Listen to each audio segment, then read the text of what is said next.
Hi friends, welcome to Renna Veetu Samayal. Renna Veetu Samayalல இன்னைக்கு ரொம்ப சுவையான பூவரச இலையை பயன்படுத்தி அட்டகாசமான கொழுக்கட்டை தான் பார்க்க போறோம். எளிமையான முறையில் ரொம்ப சுவையா இந்த இலை கொழுக்கட்டை செஞ்சிரலாம். ரொம்ப அட்டகாசமா இருக்கும். குழந்தைங்க ரொம்ப விரும்பி சாப்பிடுவாங்க. அந்த சுவையான கொழுக்கட்டை எப்படி செய்யறதுன்னு வாங்க பார்த்துடலாம். முதல்ல ஒரு கப் வேர்க்கடலை எடுத்து அடுப்பை மிதமான தணல்ல வச்சு நல்லா வறுத்து எடுத்துக்கலாம். கடலைப்பருப்பு பாசிப்பருப்புலாம் சேர்த்துட்டு நம்ம பூர்ணம் பண்ணலாம். இன்றைக்கி நான் வேர்க்கடலையை பயன்படுத்தி கொஞ்சம் டிஃப்ரெண்ட்டாக பண்ண போகிறேன். ரொம்ப டேஸ்ட்டாக இருக்கும். நான் பச்சை வேர்க்கடலைன்றனால தான் இவ்வளோ நேரம் வறுத்துட்ருக்கேன். நீங்கள் வறுத்த வேர்க்கடலை வச்சுருந்தீங்கன்னா ஒரு 2 நிமிஷம் மட்டும் போட்டு கடாயில் சூடுபட வறுத்துக்கோங்க. வேர்க்கடலை நல்லா வறுபட்டுருச்சு. இப்போ அடுப்பு ஆஃப் பண்ணிவிட்டு நல்லா ஆற வச்சிடலாம். ஆறினதுக்கப்புறம் இந்த தோலை நீக்கிட்டு மிக்சியில் சேர்த்து நல்லா கொரகொரப்பாக பொடிச்சு எடுத்துக்கலாம். கொழுக்கட்டை செய்கிறதுக்கு பூர்ணம் பண்ண போகிறோம். அதுக்கு முதல்ல 1 டேபிள் ஸ்பூன் அளவுக்கு நெய் சேர்த்துக்கலாம். அதுக்கப்புறமா ஒரு தேங்காய் திருகி வச்சுருக்கேன். முழு தேங்காய் எடுத்திருக்கேன். தேங்காய் சேர்த்துட்டு 2 நிமிஷத்துக்கு இப்படி கலந்து விட்டுடலாம். ஒரு தேங்காய் எடுத்திருக்கேன். அதுக்கு 1/4 கிலோ அளவுக்கு வெல்லத்தை நல்லா கரையை விட்டு வடித்து வச்சுருக்கேன். வெல்லைப்பாகு சேர்த்துட்டு மறுபடியும் நல்லா கலந்து விட்டுடலாம். வெல்லம் தேங்காய் எல்லாமே உங்கள் சுவைக்கு தகுந்த மாதிரி சேர்த்துக்கோங்க. வெல்லம் தேங்காய் ரெண்டுமே சேர்ந்து நல்லா கலந்துருச்சு. அதுக்கப்புறமா மிக்சியில் சேர்த்து வறுத்து பொடிச்சு வச்சுருக்கிற வேர்க்கடலை சேர்த்துக்கலாம். வேர்க்கடலை சேர்த்துட்டு மறுபடியும் நல்லா கலந்து வரலாம். நம்ம சேர்த்த வெல்லம் அதுக்கப்புறமா வேர்க்கடலை தேங்காய் எல்லாமே சேர்ந்து நல்லா திக்காகி வரணும். அப்போ தான் ரொம்ப சுவையாக இருக்கும். நம்ம உள்ள ஸ்டஃப்பிங் வைக்கும்போதும் பிரிஞ்சு போகாமல் சூப்பராக இருக்கும். அதனால் நல்லா கலந்து விட்டு நல்லா இறுகி வர சமயத்தில் நம்ம இறக்கிடலாம். நல்லா கலந்து விட்டுக்கிட்டே இருக்கலாம்.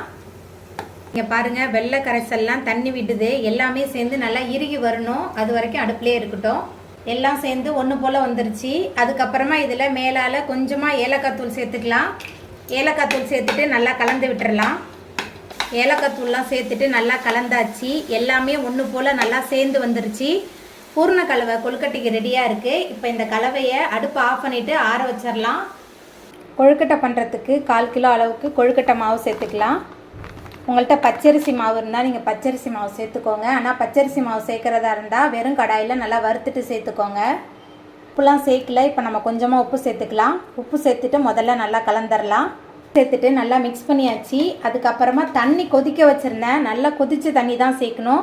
கொஞ்சம் கொஞ்சமாக கொதித்த தண்ணி சேர்த்துட்டு நல்லா கலந்து விட்டுடலாம். தண்ணி சூடாக இருக்கும்போது நம்மளால் கையால் மிக்ஸ் பண்ண முடியாது. அதனால் கரண்டியால் மிக்ஸ் பண்ணிக்கலாம். வெதுப்பான தண்ணி சேர்த்துட்டு நல்லா மிக்ஸ் பண்ணியாச்சு. கொஞ்சம் கத்தி தட்டின மாதிரி தான் இருக்கும் கரண்டியில் மிக்ஸ் பண்ணும்போது.